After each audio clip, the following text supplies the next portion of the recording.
10.5.2, the 0.2 just means it's the second day of Laws of Logarithms. So we're going to start with example number 1.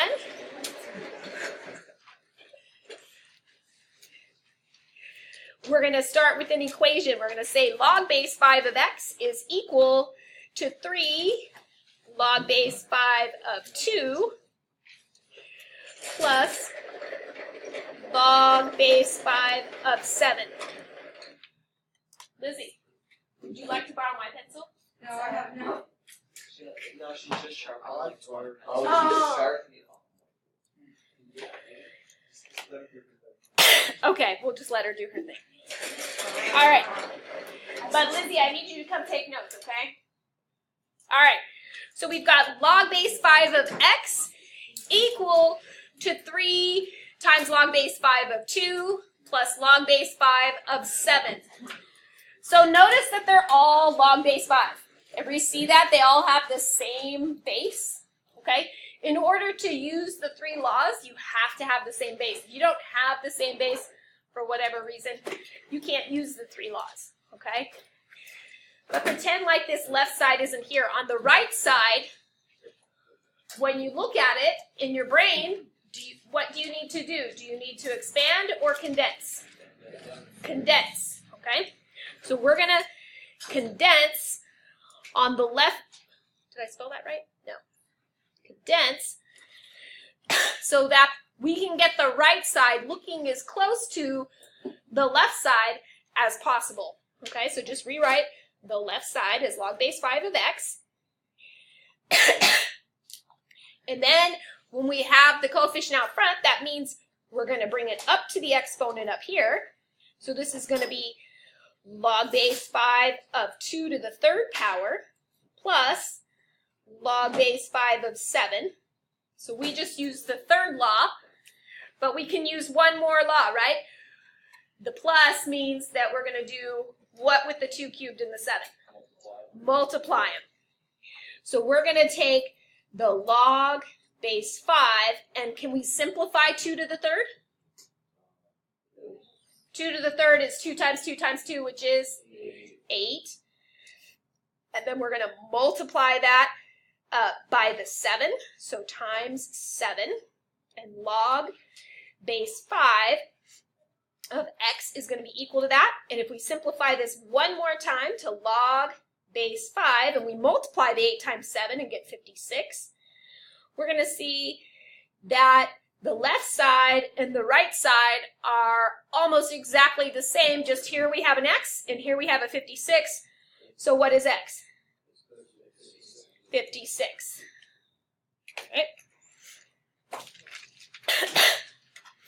All right, let's try one that gets a little bit trickier. Example number 2.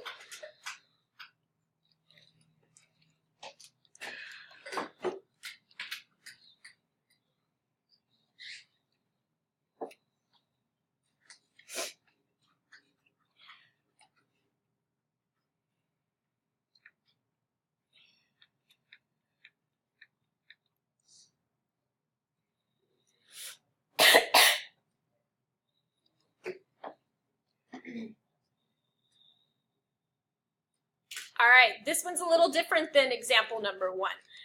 On the left side, we have log base 3 of x plus log base 3 of x minus 6 equal to 3. And since we have 2 terms here, that means we need to do what? Condense it down, right? As long as your base 3's are the same, you can rewrite it as log base 3. And then we're going to multiply the x times the x minus 6. Set that equal to 3. So now we know, okay, we need to multiply this x times the x minus 6. What property do we need to use? Distributive. We're going to see that we're going to get a quadratic in here, right? So log base 3 of x squared minus 6x is equal to 3.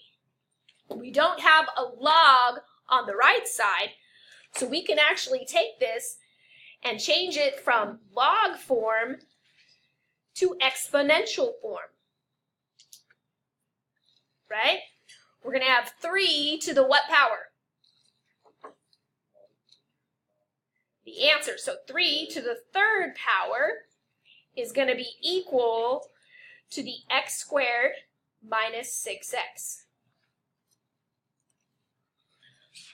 Can we simplify 3 to the third power? Yes, it's 3 times 3 times 3, which is 27. So we have 27 equals x squared minus 6x.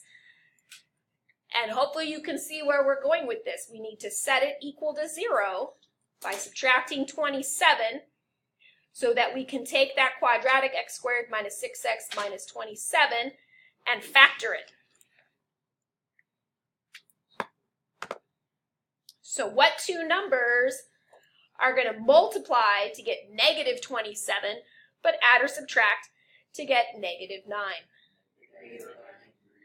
Negative 9 plus 3, and to get the x squared, we need x and x. Okay. So we factored it. Now we need its solutions, right? We set x minus 9 equal to 0, x plus 3 equal to 0. Add 9 to both sides. We get x equals 9. We like that answer. Subtract 3 from both sides, and we get x equals negative 3. And here's where you need to know something important, that logs are only defined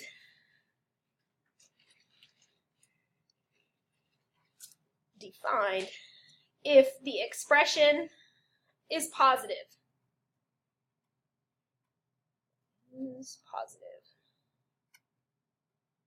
So this answer, while it is an answer, is sort of an extraneous answer, and we don't count it. All right? I have one more example that's almost exactly the same. You do not need to put it in your notes unless you'd like to. So example number 3 in your notes is optional.